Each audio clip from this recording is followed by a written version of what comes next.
Howdy. Thanks for taking time to watch this video. U.S. Army Basic Training 1966 Culture Shock Part 5.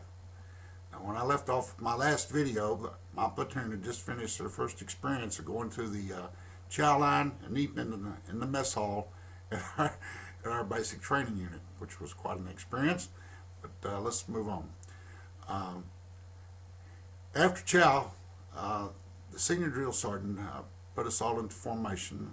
Now, formation for our basic training platoon was a 38-man formation and consisted of 4 squads of 9 men each, and an assistant and a platoon guide for the platoon. Once he put us in the formation, he then proceeded to to hurt our little feelings. Basically, he told us that although we were told that basic training was only 8 weeks long, we had what was called a 0 week. And this 0 week was basically to teach us how to dress ourselves, how to walk, talk, and act like a soldier, and how to maintain our barracks. After that was completed, then we would start our actual basic training. Now, back in 1966, the Army was not quite as kind and gentle as it is today. Back then, profanity was the norm, and there was no consideration for hurting anybody's feelings when a drill sergeant was talking to a trainee. Nobody wanted to hear about your little hurt feelings or your problems. That's not what you were there for. You were there to be trained to do your job as a soldier and to fight in combat. And these drill sergeants did a great job with that. I want to tell you right now that they did a great job of making us both mentally and physically tough and ready to go on to our next assignments. They knew that most of us were going to wind up in Viet Nam, which was what really happened. But thanks to those drill sergeants, I can tell you from my own experience, there's probably a lot of guys who did not get killed or wounded because of the training they received at the initial start of their time in service by these drill sergeants. Every one of them was in top physical condition, very professional, and they knew their jobs and they did them well. However, at the time, I thought that was pretty dadgum mean.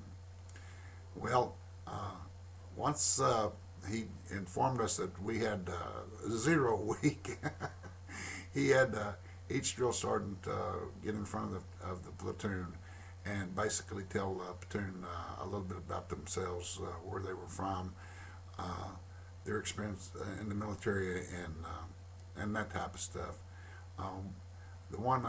There's 2 of them that actually stand out pretty distinctly in my mind. I can't remember any of them's names, but there was a little short Puerto Rican guy, and he was a real trip. When he'd get excited, he'd mix Spanish in with his language, and a lot of times he'd be chewing someone's butt and they wouldn't understand what he was saying, and if he told someone to get out and knock out push-ups and they just stood there looking stupid because they didn't understand, he'd get even more mad and excited, and then it was really getting to be a problem for the trainee to understand what he wanted. But he was a good drill sergeant, did a great job. He did kind of have I think a problem with tall fellas. Matter of fact, I know he did. The taller you were, the more apt you were to catch some coercement from this drill sergeant. And I was dang sure glad I was only 6 foot instead of 6'3" or 6'4" like some of them other fellas. The next guy that really stands out in my mind was he was a Korean War veteran, and he was probably the guy that would take the most time with the trainee to make sure they knew what they were doing. But on the other hand, he could not tolerate any whining or snotting, and he made it quite clear of his opinions about you and your abilities. Now, after these drill sergeants were introduced to us, the next step was for each squad to be talked to one-on-one by a drill sergeant, and they did what was called open ranks, and I won't go into how to do that, but basically one drill sergeant went down each squad. It was a line of men. He'd stand in front of each trainee, and of course you're at position of attention, not allowed to move or flinch, or just stand in the position of attention, eyes straight forward. I remember I was in the second squad, right behind the first line, basically, and the first squad was being interrogated by the little Puerto Rican guy, and I don't know what I cannot remember what he was asking each one of the trainees, but I do remember when he got in front of that first really tall guy, he he was asking him something. He got all excited, and the trainee was he didn't understand what he's saying, so the more that the trainee was looking stupid, the more excited the drill sergeant got. But anyway, he got on down the line with his squad. Now my squad was being talked to by the Korean War veteran, and I remember that distinctly about the third guy down the row as he's coming toward my position. He asked him where he was from, and the fella told him that he was from Texas. And the drill sergeant then proceeded to tell him, said, the only thing that comes out of Texas is steers and queers. And then he asked the trainee, says, are you a steer? And the trainee, his response was, no, drill sergeant. So he then told him, I said, well, if you're not a steer, we know what you are. And I'm thinking, oh, crap. I hope he don't ask me if I'm from Texas. Anyway, a couple more fellas down the line. He got in front of a guy that was kind of pudgy, and and he told him that he is a little fat boy, and that he was going to run that fat plumb off his ass. And asked him if he was a mama's boy, and of course the trainee said, no, drill sergeant. He says, well, what's your mama been feeding you to get you so fat? And the trainee, of course, he started to tell the drill sergeant what kind of food he ate, and the drill sergeant told him he didn't want to hear that. He didn't want to hear it. That he was going to be slim and trim by the time he finished with him, and when he left basic training, he was going to be ready for combat. But he got in front of me, and he asked me what I did for a living before I joined the Army. Of course, I was just an 18-year-old kid, but I told him I was working out in the oil field in West Texas, and he said, well, you can put that oil field behind you. You're a soldier now, and we're going to teach you how to act like a soldier and be a soldier, so just get ready for that. And basically, he didn't bother me too much, but that's the kind of stuff that we got to listen to, and you'll hear more about it as we go along with our series. Now, after each one of the squads was interrogated by a respective drill sergeant, they took us back into the barracks, and of course the barracks were two-story World War II barracks, and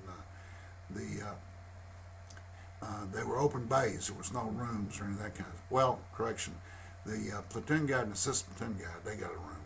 They were separated from the rest of us, but there were open bays, and there was 18 bunks per bay, with top and bottom bunks, and each bunk we had positioned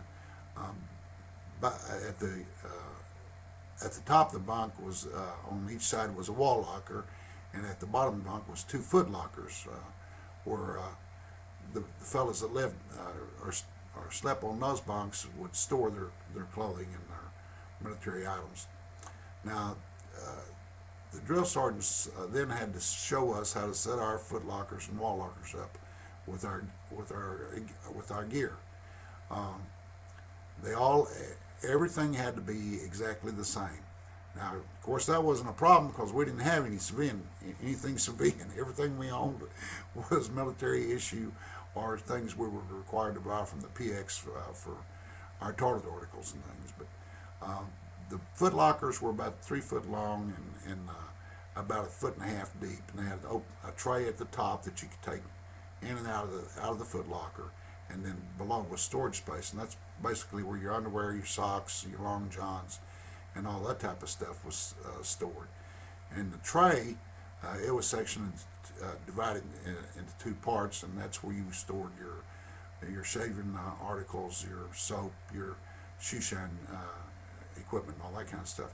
Now everything had to be exactly the same. Your socks had to be rolled a certain way, a certain length. Your t-shirts and undershorts had to be folded a certain way and a certain length. So everything had to be exactly the same in every foot locker in that barracks. And all the wall lockers had to be the same. There's a place for your dress screens, your khakis, your fatigues, etc.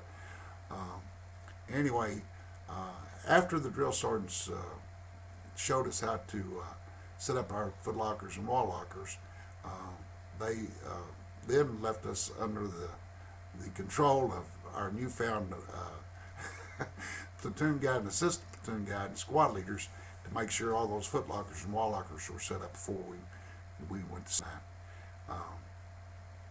The platoon guide and assistant platoon guides were a couple of National Guard guys that had some basic military skills they'd learned at their National Guard units, and they were selected to do that. The squad leaders were, I think if I remember right, they were just older fellows in the platoon and were selected for those positions. Now, the platoon guide and the assistant platoon guide were given a little black armband that they wore on the outside of their fatigues that had a buck sergeant stripes on them. The squad leaders wore a little black armband that had corporal stripes on them. Basically, these guys were henchmen for the drill sergeants when there was no drill sergeants around. They were in charge, and the rest of us trainees, we were told we had to do whatever these guys told us to. And I'll get into that in more detail in my next segment. Either way, these guys were put in charge of us. We had to set up our foot lockers and wall lockers that night before lights out at 10 o'clock. And anyway, we all worked on our foot lockers and wall lockers to make sure that they were exactly the way they were supposed to be, and came time for lights out when we went to bed. And that's about all I can go with this thing. It's running quite lengthy right now. I thank you for taking time to watch this thing. I hope you like it. I hope you give me a thumbs up. I hope you'll subscribe. And please pass it to anyone you think might be interested. Thanks a lot. I'll see you next time.